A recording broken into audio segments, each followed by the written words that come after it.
मनुष्य जैसे राम हर हर महादेव। पितरों की पूजा नहीं करनी चाहिए, नहीं तो आप बर्बाद हो जाओगे। आपके घर परिवार में दिक्कतें शुरू हो जाएंगी, आपके घर में प्रेत घुस जाएंगे, तंत्र आपके घर में हो जाएगा और आप पूर्ण रूप से आर्थिक रूप से शारीरिक रूप से बर्बाद हो जाओगे। ये मैं क्यों कह रहा हूँ, एक बहुत ही इंपॉर्टेंट जानकारी आज इस वीडियो में आपको मिलेगी कि पितृ क्यों नहीं पूजने चाहिए, क्यों आपके घर में दिक्कतें शुरू हो जाती है। वीडियो को लास्ट तक सुनना, एक एक बारीकी से सुनना बेटा, ताकि आपको समझ में आए। ये वीडियो आपके दिमाग को खोल देगी। ये वीडियो आपके सामने वो सच लेके आएगी जो सच से आप अवगत आज तक नहीं थे। जो YouTube पे कई लोग आपको केवल और केवल भ्रमित करने का कार्य करते हैं, ये वीडियो आपको एक सही मार्ग दिखाएगी पितरों के निमित्त। तो आइए शुरू करते हैं। उससे पहले अगर आप पहली बार हमारे चैनल पे हैं तो आपके सीधे हाथ पे जो लाल कलर का बटन है सब्सक्राइब का, उसे दबा के चैनल को सब्सक्राइब कर लीजिए बेटा। बेल आइकन को दबा के लाइक कीजिए, शेयर कीजिए और ऑल पर क्लिक कर लीजिए ताकि जो भी जानकारी डालें वो सबसे पहले मिले। पितरों की पूजा क्यों नहीं करनी चाहिए, ध्यान से सुनिए। मैं उन पितरों की पूजा की बात कर रहा हूं जो प्रेत रूप में आ चुके हैं, जो पितर आपके प्रेत रूप में हैं।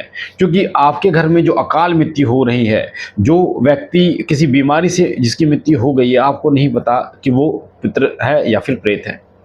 क्या करते हैं लोग, केवल उनको एक चीज पता होती है कि गांव में विशेष रूप से ऐसा होता है, तो शहरों में भी काफी ऐसा होता है कि आपके घर में किसी की मृत्यु हुई, मृत्यु होने के बाद उसके बाद 1.25 महीने तक का जो होता है वो होता है, आपको पता है, पूजा पाठ नहीं होती। उसके बाद में उनका भोजन वोजन हो जाता है। उसके बाद वो उन पितरों की मावस निकालनी शुरू कर देते हैं, पितृपक्ष पर उनका भोजन निकालना शुरू कर देते हैं और उनके घर में उसी दिन से दिक्कतें आनी शुरू हो जाती है।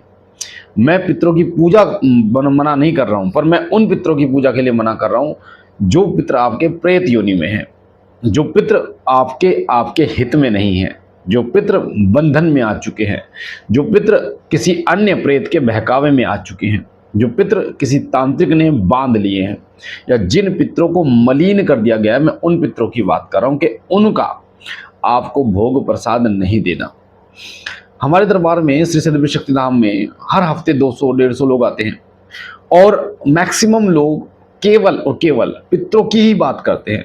जी पितरों की पूजा हम करते हैं, पितरों को सिद्ध कैसे करें, पितरों को जागृत कैसे करें, पितरों से कार्य कैसे लें, पितर हमें कैसे बताएंगे, पितर हमें कैसे बात करेंगे, बहुत सारी चीजें। और वहीं से वो पीड़ित होते हैं क्योंकि वो ये नहीं जानते कि उनके पितर शुद्ध हैं या नहीं है।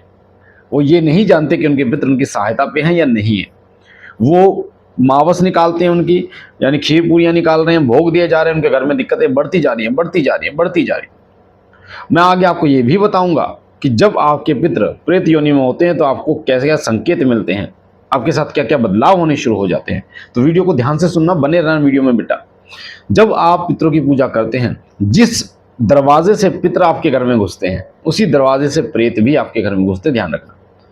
अधिकतर लोग केवल पितरों की पूजा को महत्व देते हैं, जबकि आप अगर उतनी ही पूजा भगवान की करें तो बहुत कृपा आपको प्राप्त हो जाए। पितरों की पूजा कैसे करेंगे वो भी मैं आपको बताऊंगा। तो आपको सबसे पहले मैं आपको बता देता हूं कि जब पितृ प्रेत योनि में होते हैं तो कैसे आप पता कर सकते हैं और कैसे उससे बच सकते हैं। फिर मैं आपको बताऊंगा कि उन शुद्ध पितरों की पूजा कैसे करें जो पितर आपके शुद्ध हो चुके हैं, क्योंकि शुद्ध पितर आपका कृपा करते हैं, आपके घर परिवार में सुख समृद्धि देते हैं, और प्रेत आपके घर में उल्टा करते हैं। तो आप कैसे पता कर सकते हैं कि आपके पितर आपकी पूजा को ग्रहण नहीं कर रहे हैं या कर रहे हैं, या कोई अन्य पितर जो है वो प्रेत है। जब आप मावस निकालेंगे, जैसे जैसे आप मावस में भोग निकालेंगे, प्रसाद निकालेंगे पितरों के नाम का, खीर पूरी का, वैसे वैसे आपके घर में दिक्कतें शुरू हो जाएंगी। सबसे बड़ी दिक्कत शुरू होती है वो होती है आपकी फाइनेंशियली दिक्कत। फाइनेंशियली यानी पैसे से जुड़ी समस्याएं आपके आनी शुरू हो जाएंगी, काम धंधे छूटने शुरू हो जाएंगे, आपके घर में जो आपका रोजगार है वो चला जाएगा, आपके रोजगार से संबंधित जितने रास्ते थे वो सब बंद होते चले जाएंगे, घर में बीमारियां शुरू हो जाएंगी और आपकी सेविंग केवल बीमारियों में ही जाएगी, क्योंकि बीमारियों में हाथ में कुछ आता है नहीं। तो वो जो सारा का सारा जो सेविंग आपकी जा रही है वो केवल और केवल बर्बादी की तरफ जाएगी। आप इस चीज को गहनता से देखिए कि जैसे ही आप पितरों का कुछ करेंगे और अगर आपके घर में दिक्कतें शुरू हो रही हैं, इसका मतलब आपके पितर प्रेत योनि में है, आपके पितर बंधन में है, आपके पितर मलिन है, यानी वो पितर आप पर कृपा नहीं कर रहे, वो भोग उन पर नहीं पहुंच पा रहा है। अगर पहुंच रहा होता तो केवल आप पर कृपा हो रही होती, आप परेशान नहीं हो रहे होते। अब आपके मन में जरूर एक प्रश्न आया होगा कि गुरुजी कैसा कैसे करें हम।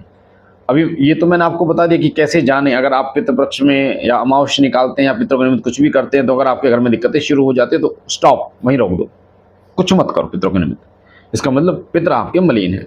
अब पितरों को कैसे शुद्ध करना है, क्या हम करें कि हमारे पितर प्राप्त करें हमारे दिया गया भोग, क्या हम करें कि उनकी कृपा हमें प्राप्त हो। तो बहुत आसान तरीके बता रहा हूं बेटा, बहुत ही आसान। जब आप डायरेक्ट अपने पितरों का भोग देते हैं तो प्रेत बीच में से भोग खा लेते हैं, पर जब आप किसी को साक्षी मान के किसी को बीच में लेके पितरों के निमित्त कुछ करते हैं तो प्रेत प्रेत जो है वो भोग नहीं खा पाता। सबसे पहला काम बहुत ही सुंदर आपको करना है। आपको एक लोटा लेना है, उस लोटे के अंदर आपको कुछ चीज़ें डालनी है। सबसे पहले जल भरना है, थोड़ा सा गंगा जल डालना है, थोड़े से चावल डालने हैं, एक बतासा डालना है, 1 रुपये का सिक्का डालना है, थोड़ा कच्चा दूध डालना है। इसको सुन लेना ध्यान से। ये लेके आपको जाना है शिवलिंग के पास और बाबा भोलेनाथ के शिवलिंग पर आपको जल चढ़ाना है। क्या बोलना है? ओम मम सर्व पितृदेवताभ्यो नमः, ओम मम सर्व पितृदेवताभ्यो नमः, ओम मम सर्व पितृदेवताभ्यो नमः। बहुत ही आसान मंत्र है। इस मंत्र से आपको जल चढ़ाना है। पहले आप ये जो मिक्स जल मैंने आपको बताया, ये जल चढ़ाएं, फिर नॉर्मल जल चढ़ाएं सेम मंत्र बोलकर। 21 दिन लगातार आप ये कीजिए। आप खुद इस चीज को महसूस करेंगे अपने घर में कि आपके घर के पितर जो हैं वो आपको दिखाई देने शुरू हो चुके हैं, शुद्ध अवस्था में, दयनीय अवस्था में नहीं दिख रहे हैं, शुद्ध अवस्था में एक दिव्य प्रकाश के साथ दिखाई दे रहे हैं। क्योंकि जब आप बाबा जी को, बाबा भोलेनाथ के शिवलिंग को जल चढ़ाते हैं तो बाबा जी के माध्यम से, बाबा जी के गणों के माध्यम से आपके पितरों तक वो भोग पहुंचता है, वो तृप्त होते हैं। फिर वो जो जिम्मेदारी है वो बाबा जी की हो जाती है, उनके गणों की हो जाती है, नंदी भगवान की हो जाती है, भगवान कार्तिकेय की हो जाती है, भगवान गणेश की हो जाती है। आप देखेंगे कि आपके पितर जो है वो बंधन मुक्त भी होते हैं, आपके पितर आप पर कृपा भी करते हैं, आपके घर में वास भी करते हैं और आपके घर परिवार में सुख समृद्धि से भरपूर करते हैं।